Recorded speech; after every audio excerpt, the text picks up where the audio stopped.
আজ রান্না করব লাউয়ের ডাঁটা পোস্ত। তার জন্য লাউয়ের ডাঁটাকে ভালো করে ছোটো ছোটো করে কেটে পরিষ্কার করে নিয়েছি। এদিকে আলুগুলোকে ছুলে ভালো করে কেটে নিয়েছি দুই মতো করে। এদিকে পোস্ত নিয়ে নিয়েছি শিলনোড়ায় পোস্ত বাটার জন্য। আজকে পোস্ত দিয়ে লাউয়ের ডাঁটাটা করবো, ওই জন্য পোস্তটা একটু বেশি পরিমাণে নিয়েছি। অল্প অল্প করে জল দিচ্ছি আর পোস্তটাকে বেটে নিচ্ছি। আপনারাও এইভাবে অল্প অল্প করে জল দিয়ে পোস্তটাকে বেটে নেবেন। দেখুন পোস্ত বাটা আমার প্রায় হয়ে এসেছে।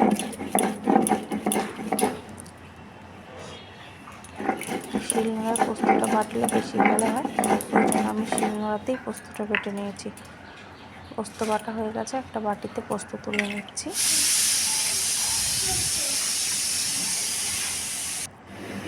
এদিকে কড়াই গরম হয়ে গেছে।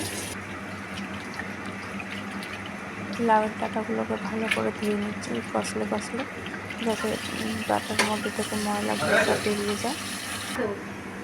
এদিকে কড়াইতে তেল গরম হয়ে গেছে, তেলের মধ্যে একটু হলুদ দিয়ে পোস্তটা দিয়ে নিলাম। পোস্তটাকে আগে একটু নাড়িয়ে চাড়িয়ে তুলে রাখবো। দেখুন পোস্তটা নাড়িয়ে চাড়িয়ে পুরো রেডি হয়ে গেছে। পোস্তটাকে তুলে নিয়েছি একটা বাটিতে। আবার কড়াই গরম করে কড়াইতে একটু সর্ষের তেল দিয়ে দিলাম। এর মধ্যে 5 ফোড়ন দিলাম, দুটো কাঁচা লঙ্কা ভেঙে দিয়ে দিয়েছি। এবার আমি কেটে রাখা আলুগুলোকে দিয়ে দিলাম। ভালো করে আলুগুলোকে এবার নাড়িয়ে চাড়িয়ে নিচ্ছি। আলুগুলো আধ ভাজা করে ভেজে নেব। আলু আধ ভাজা করে ভাজা হয়ে গেছে। এবার ডাঁটা আর শাক কেটে রেখেছিলাম লাউয়ে, সেই ডাঁটা শাকটা দিয়ে দিলাম। এবার ভালো করে মিশিয়ে নিচ্ছি আলুর সাথে। সেই ডাঁটা শাকটাকে ভালো করে আমি ভাজবো অনেকটা সময় নিয়ে।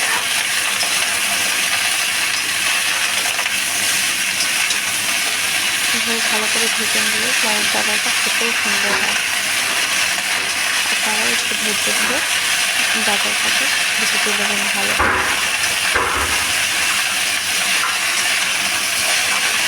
এই ডাঁটা দিয়ে পোস্ত খেতেও ভালো লাগে, সেই জন্য এইভাবে করেই আপনারা করে চেষ্টা করবেন, আর খাওয়াও ভালো। লবণ দিয়ে দিলাম, একটু সামান্য আখের গুড় দিয়ে দিলাম কষানোর জন্য। আমি চিনির বদলে আখের গুড় ব্যবহার করেছি, আপনারা চাইলে সামান্য একটু চিনিও ব্যবহার করতে পারেন। দেখুন ডাঁটাটা আধ ভাজা হয়ে গেছে।